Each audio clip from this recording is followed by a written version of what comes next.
भाई जो गुरु वचन पे डट गए, कट गए फंद 84 के। अब थोड़ी सी वाणी सुनाता हूँ। जब परमात्मा कबीर जी के सामने उसकी कोई पेश मिसरी जोगजीत रूप में मालिक प्रगट थे, सहजदास रूप में। सहजदास और जोगजीत एक ही के दो नाम है। परमात्मा अपने उस बच्चे के रूप में आए थे ताकि, क्योंकि असली रूप में जब पागल हो जा, पाप बिना कर मर जा, इसलिए गुप्त रूप से आते। क्या कह रहे हैं गुरुदेव? अगर परमात्मा अपने असली रूप में आ जाए तो इस काल को हार्ट अटैक हो जाए, इसका कालजा फट जाए, कालजा। इसलिए गुप्त रूप में आते हैं, अपने पुत्रों के रूप में आते हैं। ये नहीं कहा कि सतलोक से अपनी आत्मा भेजते हैं, अपना कोई दास भेजते हैं, अपना कोई अंश भेजते हैं, कोई प्रतिनिधि भेजते हैं। इन आश्रमों में गुरु को मानुष मानकर जो उनका अवतरण दिवस मनाया जाता है 8 सितंबर को, कि हमारे गुरु जी तो कबीर जी के भेजे गए अवतार हैं, कबीर जी के दास हैं, कबीर जी के गुलाम हैं, कबीर जी के कुत्ते हैं। गुरुदेव क्या कह रहे हैं कि वो परमात्मा गुप्त रूप से आता है, गुप्त रूप से, अन्यथा काल का कलेजा फट जाए। तो भाई और बहनों, कब समझोगे अपने गुरु जी को, अपने परमात्मा को? कब मानोगे परमात्मा? क्या एक दास मानते रहोगे? अरे आने को तो 650 साल पहले भी कबीर परमात्मा ने अपने नाम के आगे दास शब्द लगाया था। कबीर दास, कबीर दास, जैसे आज लगा रहे हैं संत रामपाल दास, संत रामपाल दास। तो ये दास शब्द को देखकर आपने दास ही समझ लिया क्या? हम भी दास, हमारे गुरुजी भी दास। तो दास दास को कैसे पार करेगा? अरे गुरु दास नहीं होता, गुरु तो खास होता है, खास। चेला दास होता है। ये दास की भूमिका भी ये परमात्मा इस धरती पर केवल आप और हमारे लिए निभाते हैं, हमारे को दास भाव समझाने के लिए कि जब तक आप दास भाव में नहीं आओगे, इतने अधीन और विनम्र होकर भक्ति नहीं करोगे, तब तक आप अपने गुरु के हृदय में नहीं समा सकते, आप भक्ति के लायक नहीं हो सकते। आधीनी के पास है पूर्ण ब्रह्म दयाल, मान बढ़ाई मारियो बेअदबी सिरकाल। इसलिए भगवान ने खुद 650 साल पहले एक दास की भूमिका निभाई, दास बनकर दिखाया कि दास कितना अधीन होता है, कितना विनम्र होता है।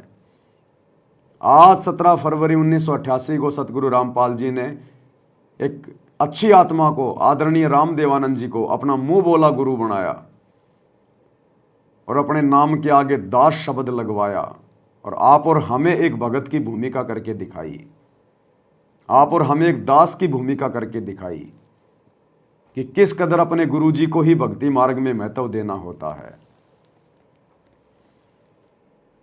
केवल आप और हमें समझाने के लिए मालिक दास बनता है, जबकि वो तो खास होता है, खास। और हम मंदबुद्धि उनको दास ही मान लेते हैं कि हमारे गुरुजी अपने आप को दास कह रहे हैं, अपने आप को दास कह रहे हैं। गुरुजी तो अपने आप को कुत्ता भी कहते हैं कि कुत्ता हूं गुरुदेव का, रामपाल दास का नाम। बताओ आप में से कौन कौन मानेगा अपने गुरु को कुत्ता?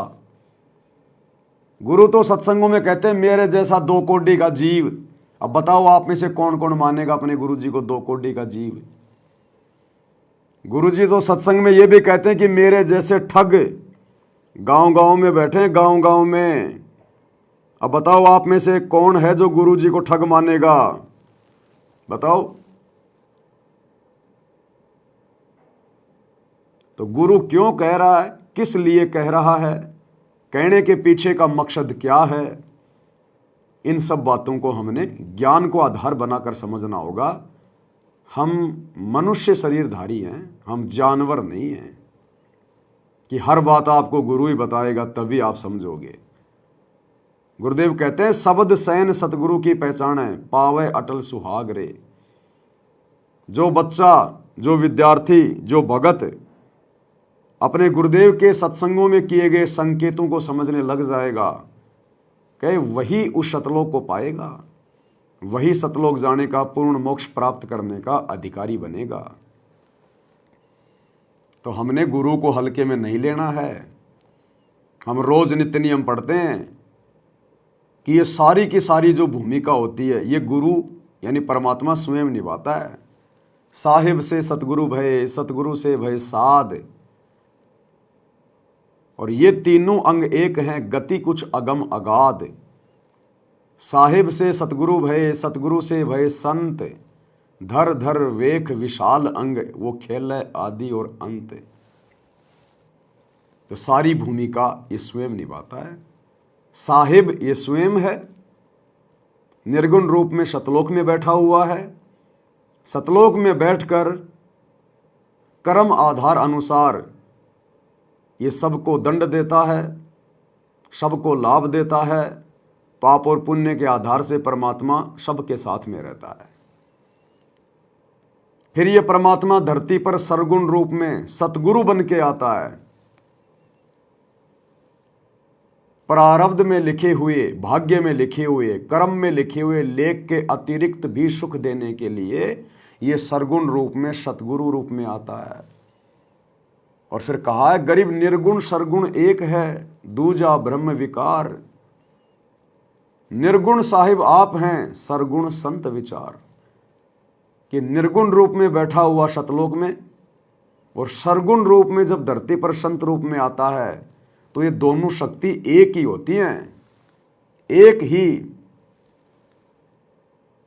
अगर कोई इनमें दो समझेगा तो परमात्मा कहते हैं वो दोजक में जाएगा। दोजक में गुरु और गोविंद दो नहीं भाई, जब तक दो समझोगे दोजक में जाए। तुम साहिब तुम संत हो, तुम सतगुरु तुम हंस, और गरीब दास तेरे रूप बिना और न दूजा अंश। सतगुरु साहिब एक है, दूजा ब्रह्म विकार। सतगुरु और साहिब एक ही होते हैं। तो भाई और बहनों, हमने ज्ञान को आधार बनाकर अपने गुरु की पहचान करनी है, पहचान। और एक सत्संग में गुरुदेव ने बिल्कुल क्लियर कर रखा है कि यदि आप अपने गुरु को अपने जैसा मानुष मानोगे, नाम भी ले रखा है, और उसके अलावा कबीर भगवान किसी और को मानोगे, जैसे वर्तमान में 90% संगत दाढ़ी मूछ वाले कबीर की नकली फोटो को कबीर मान रही है और अपने गुरु को केवल गुरु मान रही है, तो परमात्मा कहते हैं अंत में वो भगत भक्ति करते करते कुत्ते की योनि में जाता है। कुत्ते की योनि में। क्या कह रहे हैं? गुरु और परमात्मा में कोई अंतर नहीं होता, जब तक दो समझ कर चाला से कबीर साहब कहते हैं वो कुत्ते की योनि में जाएगा। सुन लिया? गुरु और परमात्मा में कोई अंतर नहीं होता। और कबीर साहिब कहते हैं जब तक कोई दो समझ के चलता है वो कुत्ते की योनि में जाएगा, कुत्ते की योनि में। तो लाखों की सतलोक आश्रमों से जुड़ी हुई संगत दो मान के चल रही है। 8 सितंबर को गुरु का तो अवतरण दिवस, यानी गुरु को तो गुरु मान लिया, और जून के महीने में दाढ़ी मूछ वाले कबीर का कबीर प्रकट दिवस, उसको भगवान मान रही है। अगर गुरु को ही भगवान मान लिया होता तो जून के महीने में दाढ़ी मूछ वाले का कबीर प्रकट दिवस मनाने की क्या जरूरत पड़ गई? तो परमात्मा की वाणी बिल्कुल सत्य है, और ये आश्रमों से जुड़े हुए भाई बहनों पे लागू हो रही है। अभी भी भाई बहन सतगुरु रामपाल जी से उपदेश लेने के बाद भी कुत्ते की योनि में जाने वाली भक्ति कर रहे हैं, कुत्ते की योनि में जाने वाली। गुरु और परमात्मा में कोई अंतर नहीं होता, जब तक दो समझ कर चाला से कबीर साहब कहते हैं वो कुत्ते की योनि में जाएगा। कुत्ते की योनि में। इसलिए परमात्मा ने 7 संगतियां शुरू करवाई है। इसलिए हम सत्सेवक भाई बहन ज्ञान को आधार बनाकर अपने गुरु के अलावा अपने घर में किसी की फोटो नहीं रखते, क्योंकि हमने कुत्ता नहीं बनना। हम जून के महीने में उस नकली कबीर की नकली फोटो का कबीर प्रकट दिवस नहीं मनाते, क्योंकि हमने कुत्ते की योनि में नहीं जाना। हमने तो सतलोक जाना है, सतलोक है। इसलिए भगवान ने सात संगतियां शुरू करवाई है। और इसलिए अपना भोजन अपने मुख से निकलता हुआ देखकर ये काल साध संगतियों का विरोध करवाता है कि अगर सारे सात संगति में जुड़ गए तो मैं तो भूखा मरूंगा, भूखा। इसलिए भाई वो सात संगतियों का विरोध करवाता है गुरु जी के परिवार से, कोऑर्डिनेटरों से, क्योंकि गुरु का परिवार और कोऑर्डिनेटर वर्तमान में काल के दूत की भूमिका निभा रहे हैं, काल के एजेंट की भूमिका।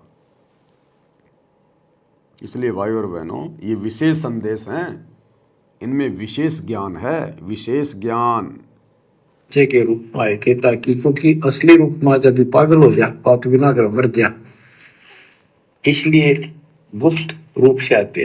भाई जो गुरु बचन पे डट गे, कट गे फंद 84 के, कट गे फंद 84 के, कट गे फंद 84 के।